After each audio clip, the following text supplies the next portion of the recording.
infrastructures. There was no power for so long, and oil and gas not available. So these are the challenges that we are facing in the Philippines. But I think it's not only the Philippines, because other countries also suffer these extreme weather conditions. But we don't discount also man-made disasters like terrorist attacks or cyber security. But I said one, it's more of extreme weather conditions. Thank you. Thank you, Madam. Aaron, I'm going to go to you. Yes, good afternoon. I'm in the generation business, so from my perspective, resiliency is a function of making sure you have adequate supply and diversity of fuel sources. And also, when you build a power plant, that it has enough redundancy to be able to respond to any issues on grid, climatic changes, and so forth.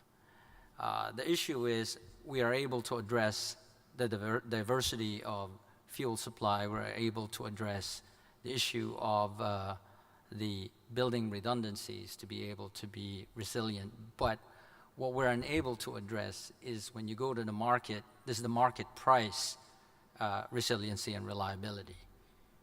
The focus primarily of regulators is lower prices, competitive prices. And part of the investments, we made an investment in Singapore 2 years ago, and here to some extent, and the greater extent, I mean, is the price reliability. There is the reserve market where your reliability is properly priced and allocated.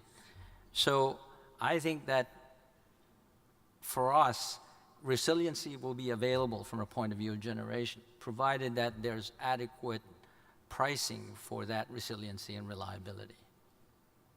And the biggest threat? The biggest threat really is, going back to your situation, is if business cannot address the requirements of the market that you're addressing, regulation will come to address it for you. So for us, we would like to be ahead of the curve, so that we are, business is able to address the issue as opposed to more regulation. Okay, yeah. Very good. Thank you. Mahinda, if I can go to you. All right. Thank you very much. First of all, I'd like to convey my gratitude and thanks to Singapore government and the Energy Market Authority for inviting us to this wonderful event in the wonderful city. Though hazy, but I guess it'll go away in a couple of days. It's very resilient. Let me start with who we are, because Sustainable Energy for All, which I represent, some of you may have heard, but many of you may not have. So just give me a minute for that commercial. A minute. The Sustainable Energy for All is an initiative that was launched by UN Secretary General Excellency Ban Ki-moon in 2011. And its three objectives are universal access to electricity and modern energy services for cooking and heating, universal access by 2030. Everybody on the planet should have access. Second is doubling the rate of improvement of energy efficiency. And the third is doubling the rate of, doubling the share of renewables in the global energy mix. All these to be achieved by 2030. And these are now enshrined in the Sustainable Development Goals that were adopted by the UN General Assembly and all the member states in September. And SDG 7, which is the energy SDG, is included in the SDGs, and this is enshrined in that. Just to put some flesh to these objectives, today 1.1 billion people in the world don't have access to electricity, mostly in sub-Saharan Africa and Asia. 2.8 billion people use solid biomass for cooking and heating, primarily for cooking, which is 33% of the global population. And the indoor air pollution that it causes more than 4 million deaths, mostly of women and children. So that is the objective to which for which we are created. And the resiliency of the systems is absolutely critical, because whatever we may do in securing this access for 16% of the global population, the catastrophic events can very quickly wipe away all the gains that will take decades to secure. So that is where the resiliency for the energy systems becomes absolutely critical for securing these hard-fought development gains that we will achieve in a period of 15 years. On the resiliency, yes, I mean, you have talked about cyber threat, you have talked about price shocks, you have talked about catastrophic events caused by the climate change, and there can also be accidents. And there are some areas in the world which are very prone to that, very vulnerable. For example, the Malacca Strait, which is just not too far away from here, Malacca Strait or the Bosphorus Straits in Turkey or the Panama, these are very congested transshipment routes. And just imagine, just visualize that if in Malacca Strait, one LNG tanker or one oil tanker gets blown up for whatever reasons, man-made or otherwise, how long will it take to clean up the Malacca Strait, to open up the navigation routes again? And during that period, what will happen? That all the ships will have to go all the way down to Indonesia and then come back up to the Chinese Sea. So imagine the cost of that, and therefore, are the systems resilient enough to deal with something like this? So therefore, that is what resiliency means. Biggest challenges? One big challenge that we see is that the energy systems, whether that is the policies, institutions, or whether those are the business models or the technology, all these were designed for a very stable system. That is what I call the old world order of the energy sector. That was designed for large-scale projects, for centralized utilities. It was in an environment where the climate was very stable. You could design your hydro projects for a 100-year flood, and you knew that this will be a 100-year flood. And those 100-year floods are now happening in 50 years and 20 years. And if you see some of the climate changes that are happening, the climate-induced catastrophic events are happening fast and furious. And therefore, our response to redesigning the systems in terms of regulation, policies, institutions, that is very, very slow. And therefore, we need to think about a new world order as to how we can make the systems more resilient. Out of the last 17 years, 16, 17 years, 10 hottest years in the recorded history happened in the last 16 years. So therefore, this is really real. This is happening, and this is happening today. And we are very slow to respond. And that is one of the biggest problems that we see. There is also this false dichotomy between mitigation and adaptation. We need not only mitigation and we need adaptation, but we also need something more. And that something more is an emergency preparedness and response system, which we need to put in place during the medium term, before the systems can become robust enough to deal with the catastrophic events. How do we respond to those emergencies that are becoming so much more a way of our life? So therefore, creating those emergency preparedness and response systems for the medium term, that will be a big challenge. And we don't have the analytical tools, we don't have a good understanding, and we don't know how to price that risk to create those systems. We don't have that. Okay. Let me just stop there. There are a lot more that we will come All right. to, but We'll let come me back just a stop little bit there. later, if that's okay. Agneta, last but not least, I'd like your views with regard to resilience, and again, that one topic in terms of the one thing that you think challenges the system today. Thank you very much, and I'm delighted to be here, and thanks to all the organizers for a very, very good conference. I wanted to start with the weather, and then I will talk about the spiral of silence, and then I would like to talk about the 2-degree scenario. So, first of all, weather. I'm a Swedish person, but I live in UK. That means I need to talk about the weather every day. And that is very hard for Swedes to do, because we are used to live with the weather and dress according to the weather, but we don't have to talk about it so much. But anyway, I now have made a trip to Asia, and I was first in Seoul, and we had very hazy weather there as well.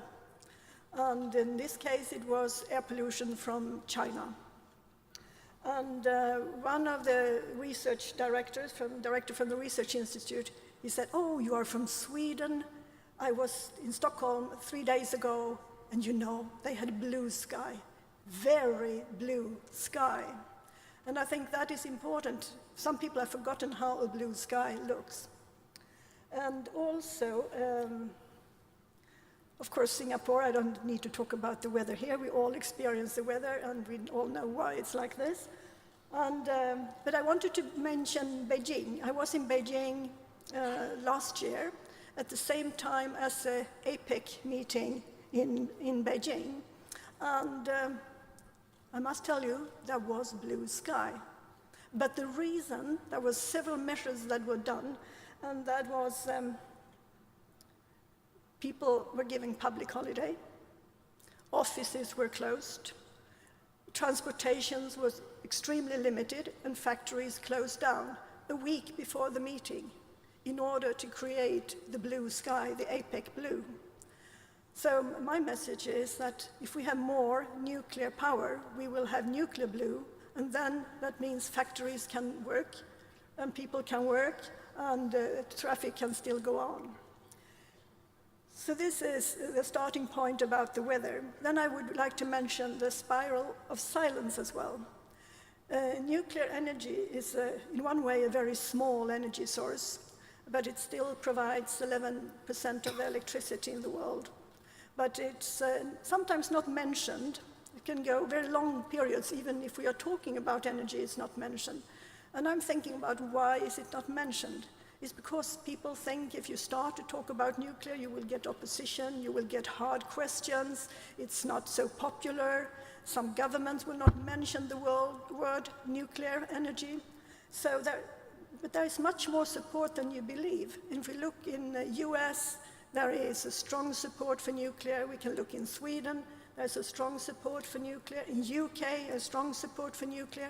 So there is a good public support, but still there is some hesitation on the policy level, on the government level to talk about it in some of these cases. So, and I also realized this morning it took a very long time, more than 1 hour into this conference, and nuclear at all were mentioned. So this is important. Now I would like to talk about the 2-degree scenario. Can I have a slide, please?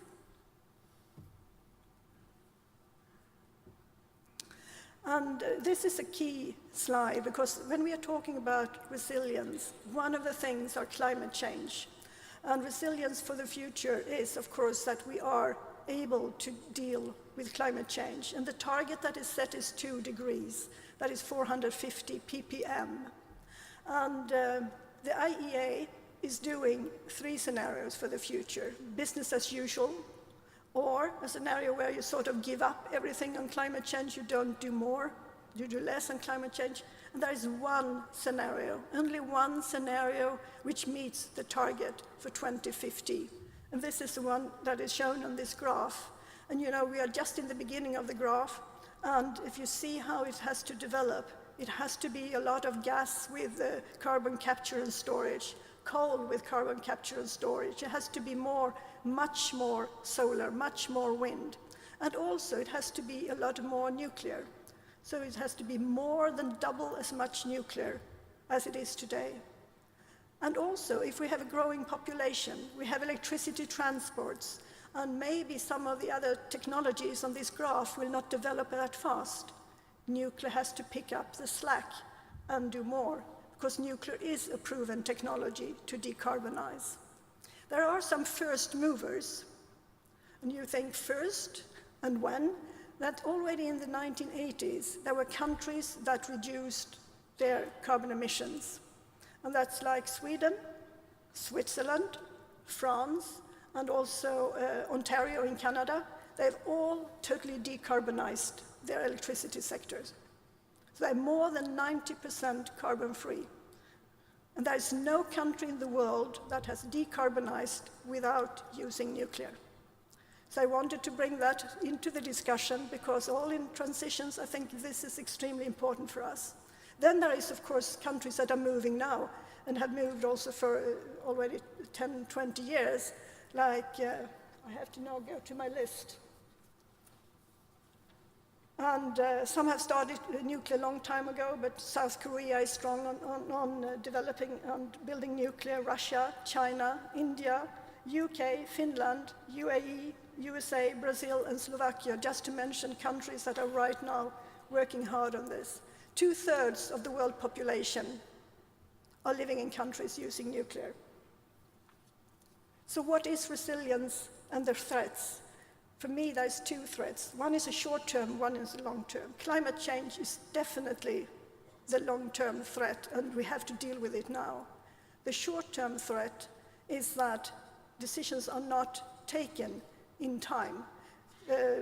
Too much effort or too much responsibility has been given to the market, and the market will not supply enough backup capacity. It will not supply investments in time. A lot of things that we have to build, everything on the list here, is taking more than 10 years, maybe 15, maybe 20.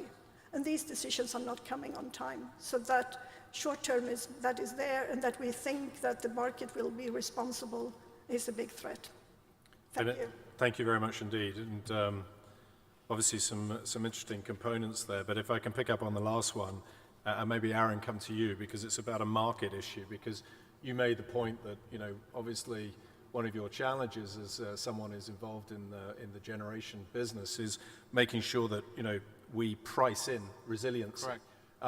So it seemed from what you were saying there are challenges to that, and if you pick up on Agneta's points as well, which is that obviously the market isn't investing or isn't allowing for that to be there in terms of the backup capability, etc. So what needs to change on that, and does the government need to take a role in this in terms of offering some of that pricing support that you might need to make sure that resiliency is invested in? Yes, I think so, because there are certain markets that are already doing that to a certain extent. I think the Singapore market does that as well.